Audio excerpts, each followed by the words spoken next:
नमस्कार, मी डॉक्टर मुर्तजा अदील. मी orthopaedic surgeon आणि joint replacement surgeon आहे. मी पुण्यात प्रॅक्टिस करतो आहे आणि आपण आज काही टोटल नी रिप्लेसमेंट सर्जरीचे काही सामान्य जे प्रश्न असतात लोकांना, पेशंटना, ते आपण आज थोडंसं आन्सर करू. तर पहिला प्रश्न असा असतं की मला नी रिप्लेसमेंट करायची गरज आहे की नाही. त्याचं उत्तर आहे की तुम्हाला जर गुडघ्यामध्ये झीज झाली आणि एवढी झीज झाली की त्रास खूप होते ना, तर सहन होत नाही, तर तुम्हाला नी रिप्लेसमेंट करायची गरज असते. जास्त त्रास म्हणजे काय?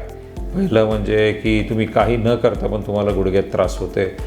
दुसरं म्हणजे रात्री झोपताना पण गुडघ्यात त्रास होते. आणि तिसरं म्हणजे तुम्ही जे सामान्य कार्य वगैरे करता दिवसभर, म्हणजे चालणं, ते तुमचं खूप कमी झालं. म्हणजे तुम्ही सांगितलं की मी 6 महिन्यापूर्वी 1-2 किलोमीटर चालायचो, आता मला 10 मीटर पण चाललं की खूप त्रास होते. तर तुम्हाला असं झालं की तुम्हाला नी रिप्लेसमेंटची बहुतेक गरज आहे. दुसरा प्रश्न म्हणजे ऑपरेशन करायसाठी किती दिवस हॉस्पिटल थांबायला लागते आणि रिकव्हरी वगैरे किती टाईम लागते. तर हॉस्पिटल स्टे एक साधारण 3 किंवा 4 दिवसाचं असतं. त्यात तुम्हाला दुसऱ्या दिवशी आपण फिजिओथेरपी करून चालायला वगैरे सुरुवात करून टाकतो. घरी गेल्यानंतर तुम्हाला जखमची केअर करायला लागते. 3-4 एव्हरी 3-4 डेज तुम्हाला ते ड्रेसिंग करायला लागते आणि फिजिओथेरपी घरी कंटिन्यू करायला लागते. 2 आठवड्यानंतर तुमचे टाके वगैरे निघतात. नंतर तुम्ही आंघोळ वगैरे करू शकता आणि टोटल रिकव्हरी म्हणजे साधारण 1 महिना तरी लागते रिकवर व्हायला.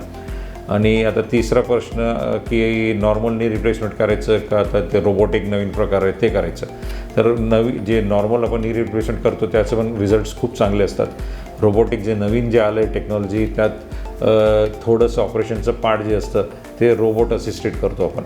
त्यात फायदे म्हणजे असं आहे की ते रोबोट असिस्टंटमध्ये थोडंसं प्रिसिजन जास्त असतं कटिंगचं आणि ब्लिडिंग थोडंसं कमी होतं आणि त्यामुळे सगळं ऑपरेशननंतर पेशंटला थोडंसं कमी त्रास होते आणि बहुतेक लाँग टर्म रिझल्ट्स वगैरे बहुतेक चांगले होईल. पण आता आपल्याकडे तेवढं लाँग टर्म रिझल्ट्स नाही आहे. पण तुमच्याकडे सोय असेल तर तुम्ही रोबोटिक केलं तर चांगलं आहे. या संदर्भात तुम्हाला काही जास्त माहिती पाहिजे असेल तर प्लीज मला कॉन्टॅक्ट करा आणि आपण बोलू. धन्यवाद.